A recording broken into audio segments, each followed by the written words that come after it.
Assalamualaikum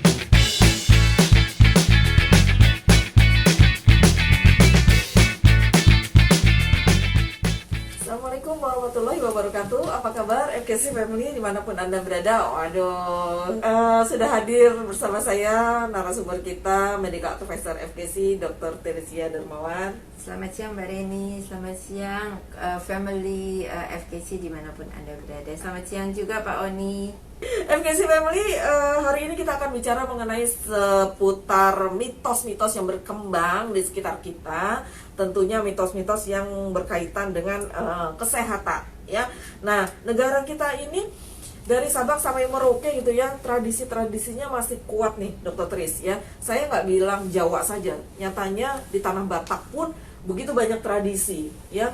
Di Papua sama juga gitu ya, pokoknya dari Sabang sampai Merauke. Nah, mitos-mitos biasanya juga terkait di daerah-daerah, misalnya ada yang di Jawa tuh begini, ya kan, tapi di daerah lain enggak. Nah, kalau sehari ini kita akan bicara yang nasional ya, jadi di seluruh Indonesia. Ya mungkin nanti kalau FKC Family ada yang mau ditanyakan seputar mitos, boleh juga ya, karena kan kita juga nggak terlalu tahu, apalagi mungkin di daerah-daerah Anda yang misalnya tadi yang kata Pak Oni bilang, apa tuh tadi Pak Oni? Yang kita nggak tahu apa Dokter Tris tadi itu Pak Oni tuh, mitos yang Sprite dan telur bebek ya. Ya mungkin itu berkembang di daerahnya Pak Oni di Jogja ya. Karena di Tegal yang punya yang dekat sama Brebes katanya nggak ada gitu ya. Apalagi di Jakarta saya kayaknya nggak dengar ya. Apa itu akal-akalannya Pak Oni saja? Tahu ya. Ya mungkin seperti itu. Nanti kalau misalnya di daerah Anda mungkin ada di Lok Sumawe misalnya, atau di Biren ada mitos begini-begini, mau ditanyakan kepada Dr. Tris, boleh juga, nanti kita kaji secara ilmiah itu seperti apa ya. Tapi but anyway ya, FKC Family, kita tidak juga artinya menyalahkan mitos-mitos tersebut, karena kembali lagi kepada masing-masing orang ya. Itu adalah hak prerogatif dari masing-masing orang ya, mau mempercayai silahkan, tidak juga tidak, nggak apa-apa gitu ya. Artinya kita bijaklah ya, misalnya ada orang yang kamu nggak boleh keluar maghrib misalnya. Sebenarnya sih itu secara ilmiah bisa dijelaskan juga, karena kalau maghrib itu kan istilahnya udah gelap. Betul, gitu ya, nanti kesandung bukannya ada apa gitu ya. Nah mungkin yang seperti itu ya, kita bisa kaji secara ilmiah. Ya, ada beberapa mitos yang sudah saya kumpulkan di sini, nanti kita akan kupas bersama-sama ya. Tapi di luar itu, sekali lagi, kalau FKC Family ada yang mau dibahas ya, silahkan. Mungkin dari awal nih sudah bisa chat ya, biar nanti Pak Oni yang menyimpan pertanyaan Anda. Jadi nanti saat kita sudah selesai membahas materi yang sudah kami siapkan, jadi nanti kita akan menjawab sekaligus membedah gitu ya, mitos yang berlaku di daerah Anda setempat, ataupun mitos yang ingin Anda ketahui kebenarannya secara ilmiah. Tapi lingkupnya di sekitar kesehatan ya, jangan mitos yang lain-lain gitu ya.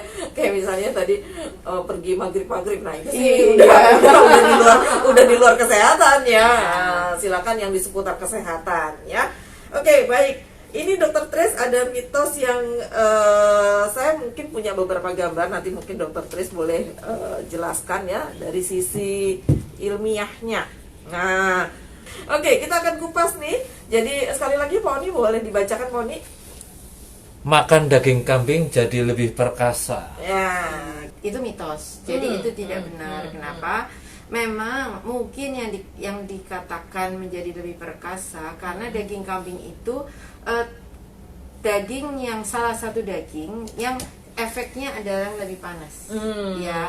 Tapi sebenarnya pada prinsipnya itu sebenarnya daging kambing itu mengandung zat-zat tertentu dan juga dimiliki oleh daging-daging yang lain tentunya, antara lain zinc, magnesium dan vitamin-vitamin antara vitamin B yang memang bisa membuat stamina itu menjadi lebih sehat, lebih meningkat. Jadi kalau intinya daging atau protein hewani lainnya, kalau kita cukup asupannya, itu memang membuat badan kita memang lebih sehat. Betul. Ya makanya kenapa daging itu merupakan salah satu protein yang harusnya dianjurkan di dalam menu sehari-hari. Cuman Indonesia merupakan salah satu negara yang jumlah masyarakatnya itu mengkonsumsi dagingnya itu dalam setahun Ya, itu tuh sedikit jumlahnya. Kalau di negara barat itu daging merupakan protein yang untuk jenis protein itu utama. Jadi mereka sering mengkonsumsi. Tapi di Indonesia mungkin karena daging itu mahal, apalagi kambing, sapi, betul. ya itu harganya udah mahal sekali. Jadi bagi sebagian masyarakat itu merupakan suatu yang mungkin mereka konsumsi itu paling setahun bisa beberapa kali saja. Ya makanya pada saat Idul Korban itu Idul Fitri. merupakan sesuatu yang mewah. Ya. Wah, Ya, jadi sekali lagi karena ini protein, dia mengandung beberapa zat yang memang untuk meningkatkan stamina kita. Tapi sekali lagi tidak hanya pada kambing, pada daging-daging yang lain itu juga bisa meningkatkan stamina. Okay. Sekali lagi onta, kambing itu sifatnya memang lebih panas. Jadi mungkin dengan panas merasa pembuluh darahnya meningkat, jadi meningkatkan nafsu. Ya. Jadi Ada itu. ini. Oke, langsung aja. Oke. Coto kuda juga katanya. Oh, coto kuda. Oke. Makassar Jadi berarti. memang kuda itu juga termasuk yang jenis dagingnya itu sifatnya lebih panas dibanding daging yang lain, dibanding ayam, ikan, ya atau sapi, atau mungkin saya kategorikan kepada daging merah. Merah, benar. Nah, mungkin yang lebih sifatnya panas itu adalah kambing, kuda, onta ya. Dan daging-daging ini memang karena sifatnya lebih panas, itu juga bagi orang-orang dengan penderita misalnya hipertensi yang tinggi, itu juga bukan berarti tidak boleh mengkonsumsi, tapi tidak boleh mengkonsumsi dalam jumlah yang terlalu banyak atau terlalu sering. Mitos-mitos seperti itu dipengaruhi dari sugesti. Ya, jadi dengan sugesti itu dia bisa ini ya, tidak hanya untuk perkasaan ini yang saya tahu biasanya orang-orang melakukan makan daging kambing, minum susu kambing, susu kuda, minum susu kuda liar. Kuda kan kuda liar Betul. Jadi itu bisa meningkatkan stamina. Selama itu bisa meningkatkan stamina Anda, monggo. Ya. Nah, kita masuk ke mitos kedua. Nah, ini biasanya ibu-ibu nih. Wah. Nah, apakah Dr. ini Tes, benar apa enggak gitu ya, ini bagaimana penjelasannya? Benar nggak sih? Gak apa-apa deh, baru 5 menit ini gitu ya. Silakan. Oke, Dr. Tes. sebenarnya makanan yang sudah jatuh, kita lihat jatuhnya kemana. Kalau jatuhnya itu ke lantai dan kita itu lantai itu kan sebenarnya bagian yang diinjak, kena segala macam ya, walaupun kaki kita itu terlepas dari sepatu, di rumah nggak pakai sepatu yang keluar, tapi tetap itu lantai merupakan permukaan di mana bakteri, virus dan sebagainya itu bisa ada di situ. Ya, tidak hanya lantai, tapi juga bisa di kursi, di meja dan sebagainya. Jadi istilah jatuh 5 menit itu kita harus ada di mana. Kalau jatuh 5 menit misalnya ada di baju kita, sedangkan baju ini sudah seharian atau bahkan dari kemarin dipakai celana atau apa yang tidak dicuci, itu jatuh, itu pun juga Sama juga. itu beresiko. Kenapa? Karena itu bisa mengandung bakteri, virus atau jamur yang ada di permukaan tersebut. Ya. Tapi sekali lagi kita harus tahu, misalnya Anda yakin, misalnya apalagi yang tadi Mbak Reni bilang udah jatuh terus dikosok-kosok, jadi udah mungkin di bawahnya lebih bersih, di sini dikotorin, terus dimasukkan. Benar. Jadi itu sebenarnya kalau bisa jangan dilakukan. Ya, ajarilah anak-anak kalau kita makanan kita sudah jatuh ya sudah ya, atau bisa juga permukaannya kita potong. Oh ya, yang bagian yang jatuhnya itu ya dipotong, kita buang. kemudian dalamnya kalau sayang gitu kan, misalnya kue jatuh seambil, masa mau dibuang, ya sudah lah yang jatuh itu kita ambil kemudian kita bersihkan. Tapi di samping itu yang terutama adalah tangan yang memegang. Kalau tangan kita itu memegang itu kotor, itu juga sama saja memasukkan bakteri ke dalam mulut kita. Karena orang Indonesia ini makan pakai tangan, ambil apa pakai tangan, ngupil pakai tangan, pegang-pegang pantat pakai tangan, lap-lap pakai tangan. Nah, tapi dengan adanya COVID, kayaknya di dunia ini sudah lebih diajarkan bagaimana kita tangannya lebih bersih daripada mungkin sebelum-sebelumnya. Walaupun efek sampingnya ada, kulit kita jadi kering ya sekarang ya, pakai lotion juga tetap aja kering. Ini ujung-ujung ini pada mengelupas ya. Jadi kita sudah mempunyai mindset untuk pakai hand sanitizer, cuci lebih sering daripada sebelumnya. Boro-boro 5 menit yang seperti tadi kita bahas, 5 menit itu lama loh. Udah kencing udah selesai. Udah selesai ya. Begitu jatuh ceplok langsung diambil, itu 5 detik 5 mungkin detik ya. ya. Tetap aja kita harus lihat karena semuanya sudah lepas dari piring atau pokoknya tempat yang wajar yang untuk kita makan atau tangan yang bersih, itu bisa berakibat dari terkontaminasi dari bakteri. Nah, kalau yang ini juga saya ngalamin pada saat hamil ya. Pokoknya ada yang bilang makan ini, minum ini, makan ini, minum ini. Kalau ibu hamil tuh rata-rata kita ngikutin ya seperti itu, meskipun ya kita nggak tahu juga apakah ini sekedar mitos ataukah memang jadinya seperti ini. Tapi biasanya ibu hamil itu, apalagi hamil pertama itu tingkat kekhawatirannya relatif tinggi. Jadi kalau dibilang makan ini, nggak boleh makan ini, itu tuh pasti diturut ya. Gimana nih penjelasannya, ini Dr. sering Chris? sekali ini sebenarnya sering sekali terjadi ya, tidak hanya kelapa, juga susu kedelai, yaitu yang supaya anaknya nanti keluarnya bersih. Sebenarnya tidak ada salahnya mengkonsumsi makanan-makanan seperti ini. Kenapa? Sekali lagi air kelapa, susu kedelai itu adalah makanan alami. Yang bukan mengalami suatu proses ya. Susu kedelai memang proses, tapi itu bukan di pabrik atau apa. Biasanya susu kedelai kita bikin sendiri. Tapi kalau untuk dipastikan setelah minum air kelapa atau susu kedelai anak Anda pasti akan bersih, saya rasa itu tidak tepat. Kenapa? Karena bersih mungkin bukan bersih ya, putih. Ya. Oke. Putih itu adalah tergantung dari gennya. Kalau misalnya bapaknya hitam, maksudnya kulitnya hitam, ibunya hitam, anaknya putih, nanti pada bingung. Ya Berantem kan? malah. Berantem. Tapi kalau yang saya tahu itu bukan putih tapi bersih.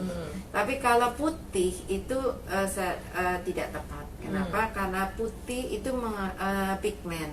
Yang dikategorikan kepada putih itu adalah, kalau kita orang Indonesia itu kayaknya putih bersih gitu ya. Kalau Mbak Reni anaknya putih, saya percaya karena ibunya putih. Mungkin bapaknya nggak putih, Kuning tapi ada. bisa ya. Nah, atau nenek sama kakeknya ada gen. Jadi putih atau hitam atau sawo matang itu adalah tergantung dari pigmen yang ada pada gen keluarganya. Ya. Jadi tapi ada bayi yang memang keluar itu lemaknya banyak. Ya. Ada bayi yang keluar memang sudah bersih. Betul. Itu memang tergantung dari makanannya apa yang ibu itu makan. Nah, antara lain memang kelapa, terus makanan sehat yang lain, sayur-sayuran Ya, ya. betul. Terus ibu itu banyak makan buah, sayur-sayuran, itu anaknya biasanya keluarnya itu tidak diseliputi oleh lemak. Ya. Nah, ini kita kaitkan juga deh dengan pertanyaannya Pak Angkos, yang mungkin boleh dibantu Pak Oni untuk dibacakan. Tidak enak badan pasti karena masuk angin. Iya. Kadang-kadang orang ini, aduh nggak enak badan, gue kayaknya masuk angin deh, gitu Iya. kan. Pusing, gue kayaknya masuk angin deh, gitu ya. Ya, masuk angin itu sebenarnya anginnya masuk ya. Secara kedokteran tidak ada istilah masuk angin, tapi secara praktek memang kita sering mengalami badan yang tidak enak, greges bahasa Jawanya, atau anginnya pada saat-saat seperti ini tuh anginnya kenceng sekali, benar. sehingga di badan nggak enak ya. Terus kalau udah angin kenceng gitu, terus kita pulang, terus kerasanya badannya nggak fit. Benar. Itu yang kita sebut masuk angin. Ya. Dan memang ada beberapa orang yang mempunyai kebiasaan dikerik, terus menjadikan merah, ya. Terus ngomong, iya memang benar saya masuk angin, gitu ya. Terus rasanya jauh lebih enak gitu Jauh kalau lebih udah enak. dikerok. Iya, betul. Iya.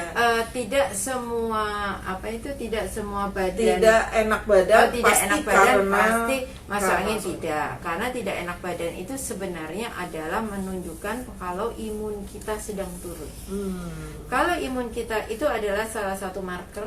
Kalau imun kita sedang drop, itu kita di badan itu ada sign, ada tanda-tanda kalau kita itu tidak fit. Ya, tidak fit itu bisa tulangnya sakit, tidak fit itu bisa pusing, tidak fit itu bisa bibirnya kering, tidak fit itu bisa mual. Nah, Pak Angkos. Ya, ya, itu adalah tanda-tanda kita tidak fit. Tidak fit itu bisa macam-macam. Entah kita kecapean, entah kita kurang tidur, entah kita termasuk stres, atau intake makanan sebelumnya itu tidak mencukupi. Nah, sehingga itu semua juga harus diperhatikan. Atau semarannya kita terlalu lelah, sudah terlalu lelah, terus anginnya kencang, kita kurang makan, nggak pakai jaket, sehingga imunnya menjadi turun. Stres juga, Dok. Stres juga, misalnya seperti Mbak Reni naik kereta, Ya. keretanya telat atau sekali Penuh. datang penuh, ya, stres. Terus kayaknya nggak sampai-sampai, perutnya keroncongan, Ya. segala macam. Betul. Itu menimbulkan imun turun, sehingga ada reaksi-reaksi dalam tubuh yang kita sebut seperti masuk angin. Ya, jadi termasuk Pak Angkos mungkin kalau pagi, tiap pagi ya Pak, tadi mual. Ya, mual. Nah, kalau tiap pagi mual itu juga bisa menandakan Anda mempunyai suatu gangguan pencernaan. Benar. Ya, sehingga pada orang-orang seperti ini perhatikan makan malamnya tidak boleh terlalu jauh dari tidur. Benar. Atau pada saat ada istilah takut gemuk sehingga makannya nggak mau terlalu dekat dengan tidur. Buat itu memang benar, karena kita mempunyai waktu dari perut untuk mencerna sampai pada saat kita tidur tidak boleh terlalu dekat. Tapi bukan karena supaya gemuk atau tidak, tapi supaya pencernaannya lebih baik. Nah, ada orang-orang dengan gangguan pencernaan ini karena makan malamnya itu terlalu early, terlalu pagi. Kemudian asam lambungnya sudah terbentuk sehingga pagi harinya dia mual-mual. Karena udah kosong ya. Kosongnya terlalu lama. Lama. Biasanya kosongnya bisa sampai 10 jam, 12 jam ya Betul, kalau betul. yang makannya misalnya sekarang karena takut gemuk makan jam 5 sore, nanti makan lagi jam 7 pagi, otomatis itu 14 jam loh itu. Ya, Udah. betul. Tapi sebenarnya kosong di atas 8 jam itu bisa mempengaruhi asam lambung yang berlebihan. Nah, buat Pak Angkos ini mungkin salah satu penanggulangannya yaitu pada saat mau tidur Anda harus mengkonsumsi sesuatu, entah itu susu berenergi kalau Anda kuat, atau pada saat bangun tidur Anda minum obat pencernaan dulu, atau bisa obat pencernaan yang long lasting, yang misalnya waktu paruhnya panjang, itu Anda bisa mengkonsumsinya pada malam hari. Oke ya, ini tambahan saja buat Pak Angkos karena saya nggak terlalu tahu kebiasaan atau habitnya Pak Angkos pagi, tapi dari fisiknya ini memang kurus, Dokter Tres, orangnya kecil kurus, jadi kemungkinan Pak Angkos ini makannya juga nggak banyak nih, gitu loh. Nah, yang saya pikir adalah malam kemungkinan tadi yang seperti Dokter Tres sampaikan, jadi waktu makannya early ya, jadi agak lebih sore banget sehingga waktu pengosongan lambungnya itu Lalu lama ya, jadi udah kosong duluan. Nah, di situ asam lambungnya naik. Kemudian yang kedua mungkin ya, karena saya nggak tahu, mungkin Bapak nih perokok nih. Nah, mungkin itu ya Pak Angkos. Jadi lihat dulu kebiasaannya Bapak seperti apa ya. Kalau menurut Bapak itu kebiasaannya sebenarnya Bapak udah tahu itu kebiasaan buruk ya, sedapat mungkin itu dikurangi, bahkan kalau bisa dihindari ya, supaya asam lambungnya nggak naik ya. Sama mungkin stres juga kali ini, karena kan baru nikah tapi harus berjauhan, Ya, capek ya kan, dan pulangnya nggak bisa setiap minggu karena memang kalau setiap minggu ya tahu sendiri Dok, kondisi Jakarta juga seperti Betul. ini. Beliau mungkin kalau misalnya pulang di hari Jumat malam misalnya, kemudian balik lagi misalnya di Minggu ataupun Senin pagi misalnya, ambil kereta yang paling early ya, paling pagi jam 5 subuh, ya itu pasti juga larinya ke stres juga sih, seperti itu ya. Oke, tapi jangan lupa suplemennya ya Pak Angkos ya, itu yang paling utama ya. Oke, sebelum masuk ke suplemen kita masih ada satu lagi Dok. Nah, ini yang paling juga banyak sekali ya. Oke, minum air dingin. atau minum air es atau pakai es batu itu bikin gemuk. Demikian. Kalau ini murni mitos karena air dingin atau es atau air itu tidak mengandung kalori sama sekali. Kalorinya tuh 0 atau 0 ya. Tapi biasanya pada orang-orang yang tidak biasa minum air dingin itu menimbulkan kesan seperti begah atau perutnya bloating, sehingga dia merasa gemuk. Betul. Itu satu. Nomor 2, air dingin yang minum air dingin yang menimbulkan gemuk adalah bila air dinginnya itu diberi pemanis, entah sirup, entah jus, entah air dingin itu juga bisa es di teh dalam manis. di dalam jus. Jadi jus bukan jus murni dikasih air dingin. Otomatis yang menimbulkan gemuk itu bukan dinginnya, tapi adalah kandungan gula yang terdapat di minuman tersebut. Ya, jadi sekali lagi kalau air dingin atau air es atau air putih itu kandungan kalorinya 0 sehingga tidak menimbulkan kegemukan. Tapi sekali lagi kalau nggak biasa itu minum air dingin begah, benar. ya kayak orang kadang-kadang ada yang merinding, ada yang katanya perutnya kembung, ya ada yang perutnya jadi besar. Betul. Ya tapi itu bukan karena gemuknya kalori, tapi karena itu adalah kebiasaan. Ya kalau saya dari buka mata jam 2 malam minumnya dingin terus. Iya. Kalau Dokter Tris dari dulu selalu pakai Jemblung. jemblung. Kalau nggak tahu jemblung itu termos yang gede dan itu pasti isinya ada es batunya. Jadi kalau kemana-mana itu pasti nggak ketinggalan. Sedot, kayaknya Ayah saya nikmat. umur 85 ke makan 95 akan 96 jam 6 pagi breakfast minumnya air dingin juga. Oh iya. Itu adalah kebiasaan. Ya, jadi betul. kalau saya pribadi sebenarnya bisa nggak minum air dingin, tapi kalau ada dingin saya pilih Pilih. air dingin. Kenapa? Kalau ada dua pilihan, ini kembali lagi kepada mindset. Kalau ada dua pilihan, saya akan milih yang dingin. Kenapa? Kalau ada yang dingin, saya minum nggak dingin, rasanya aneh kan? Tapi kalau nggak ada yang dingin, minum yang biasa, itu sebenarnya nggak apa-apa. Masuk aja. Masuk aja. Jadi kembali semuanya itu adalah tergantung dari kebiasaan, tergantung dari mindset kita. Ya, jadi kalau kita mau sehat sebenarnya jangan terlalu ngikutin saya juga ya. Tapi kalau mau sehat, kembali lagi pola hidup sehat adalah satu, cukup istirahat, cukup minum air putih, ya sekali lagi tidak akan menimbulkan gemuk, 18 hari minimal kalau bisa, olahraga teratur, hindarin stres, hindarin rokok, makan makanan yang fresh. Jangan makan makanan yang dihangatkan atau diproses, dan tambahkan makanan tambahan atau suplemen yang sesuai dengan kebutuhan kita. Iya, ya. Suplemennya sudah ada di hadapan Anda tinggal pilih sesuaikan dengan kebutuhan Anda. Paling basic, Anda bisa mengkonsumsi yang di depan ini. Ada Ingenium, ada Tridas, ada Kalsium McD. Ini adalah daily consume, ya. Selebihnya Anda sesuaikan dengan kebutuhan. Anda punya masalah dengan perut, tadi Pankos, ya Stomapur, ya kan? Nah, Anda punya masalah dengan persendian, Anda bisa konsumsi tambahkan dengan Join Again, ya. Anda mau, ya beratnya kok nggak mau kayak Bu Reni lah, mau kayak Dokter Tris aja, boleh Moonlight-nya dikonsumsi. Ya jadi saya juga jangan ikutin ya. Kalau Dokter Tris tadi makanannya masih bagus, kalau saya apa aja doyan. Saya juga apa aja doyan, cuma esnya itu ya. Esnya itu ya. Kalau saya Dokter Tris, kalau air itu terlalu dingin, di sini langsung sakit. Nah, di sini langsung cung kayak ditekan itu. Jadi saya nggak terlalu bisa yang benar-benar pure air pakai es batu yang banyak itu nggak bisa. Kalau saya minum dingin, makin dingin tuh makin rasanya ya itu perbedaan di antara kita.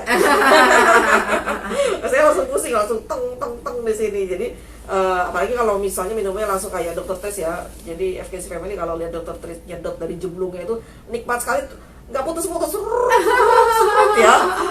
Nah kalau saya seperti itu, wah ini di sini langsung sakit dok, langsung rasanya tuh pusing seperti ditekan, jadi kayak malah nggak bisa mikir apa-apa seperti itu ya. Oke, kembali lagi ya, FKC Family, seperti di awal tadi saya bilang banyak mitos di seputar kita, terutama juga masalah kesehatan. Kembali lagi kepada Anda ya, mempercayai mitos ini atau tidak, tetapi sebisa mungkin, sedapat mungkin Anda kaji dulu secara ilmiah, karena ternyata banyak hal-hal yang mungkin menurut kita sudah dari turun-temurun itu sebenarnya nggak baik loh untuk kesehatan ya. Kita sekarang sudah di dunia era digital, kita bisa mudah sekali mendapatkan informasi, jadi bijak juga ya menggunakan smartphone Anda, jangan dipakai yang lihat macam-macam, tapi bisa dijadikan sebagai ladang untuk menambah ilmu, menambah wawasan ya. Coba mitosnya apa tadi, ini cari di googling ya, di browsing ya. Oh, ini ternyata hanya mitos saja. Oke, kalau hanya mitos saja dan ternyata itu baik untuk Anda, tinggalkan gitu ya kan. Nah, tapi balik lagi semuanya kepada Anda.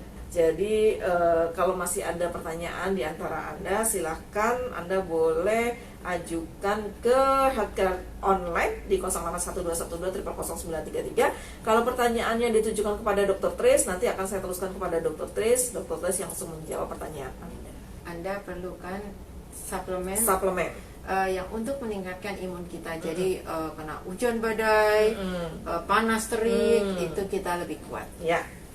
Anda akan Trident Ingenium Calcimedi Daily Consult. Ya, sampai di sini jumpa kita FKC Family. Kita akan ketemu di minggu depan tentunya dengan tema ataupun topik yang berbeda dan pastinya nggak kalah menarik dari topik hari ini. Sampai jumpa. Salam FKC. Assalamualaikum warahmatullahi wabarakatuh. Bye bye.